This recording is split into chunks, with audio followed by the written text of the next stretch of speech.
Got me feeling like Kobe. RP. The following takes place between 8:30 p.m. and 11:30 p.m. Events occur in real time.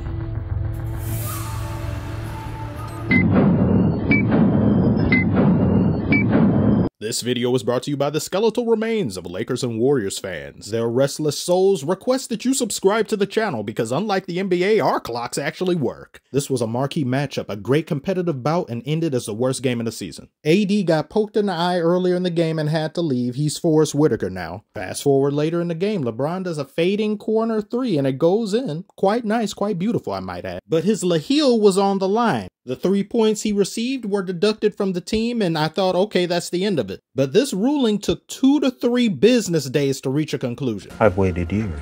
How many years? It's 23 years, 4 months, 8 days.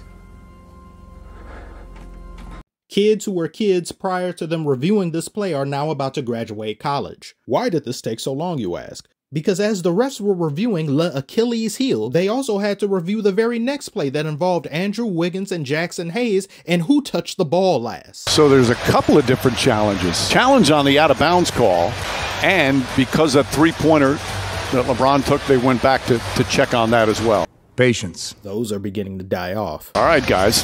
I think it's time to wrap this one up. Let's get back. It's been such a terrific fourth quarter here.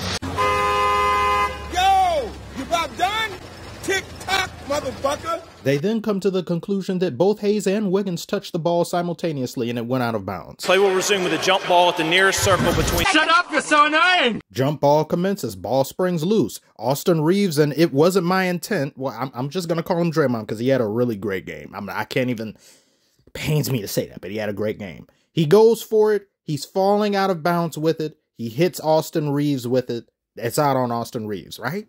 Right?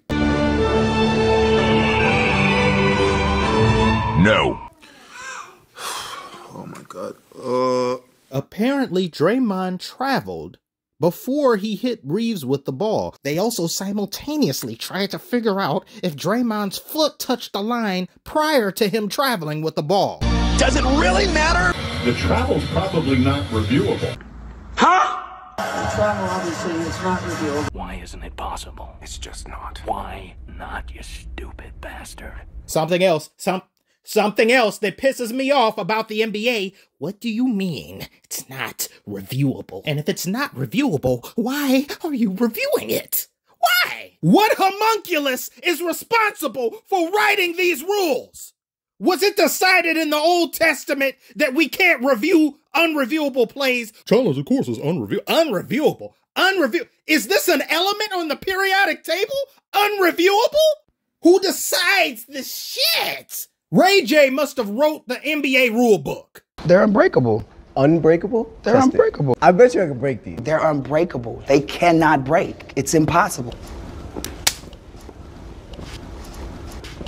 I don't care. Making my way downtown, walking fast, faces pass and I'm homebound. At this point, both teams are frustrated, they are irritated, they are beside themselves. They're going over there to these zebras saying, what the hell are you doing? What is going on? The fans have had enough. The coaches have had enough. If I wanted to see people get paid to stand still and talk about nothing, I'd watch CNN. Congress could have came up with a ruling on the play by now. I'm aware that the Lakers issued a challenge here, but they're looking at shit that has nothing to do with the challenge, and they're acting like they've never done this before. After replay review, the challenge is successful. Green's foot is on the line. It will be Los Angeles ball. Why are you sweating? You ain't did nothing but stand there. This man must be having an out-of-body experience, and his soul is doing all the running. At some point, you're just like, just make a decision. I actually don't care anymore. I just want to play. Now that I don't agree with. Because while this is annoying, they're looking at stuff that everyone knows the answer to. That's what's the most annoying. And you're taking so long to do it. It's like someone's disarming a bomb and there's only one wire that says, cut me in case of bomb defusal. And there's also a big red button on the side of the bomb that says, press me to end the movie with a happy ending. And they outright refuse to do that either. Push the goddamn button! Push the goddamn button! So after losing 15 minutes or more of life that we will never get back, you finally think we can play, right? No, the shot clock breaks. That's it. I've had it with this dump! Point game. And the clock's not moving. 6 hours later. Wow, this is downright comical. 3 weeks later. Still not working. Still not working. Wow. Many months later. Shot clock is not moving. So much later that the old narrator got tired of waiting and they had to hire a new one. I hope it's not too late for me to win MVP.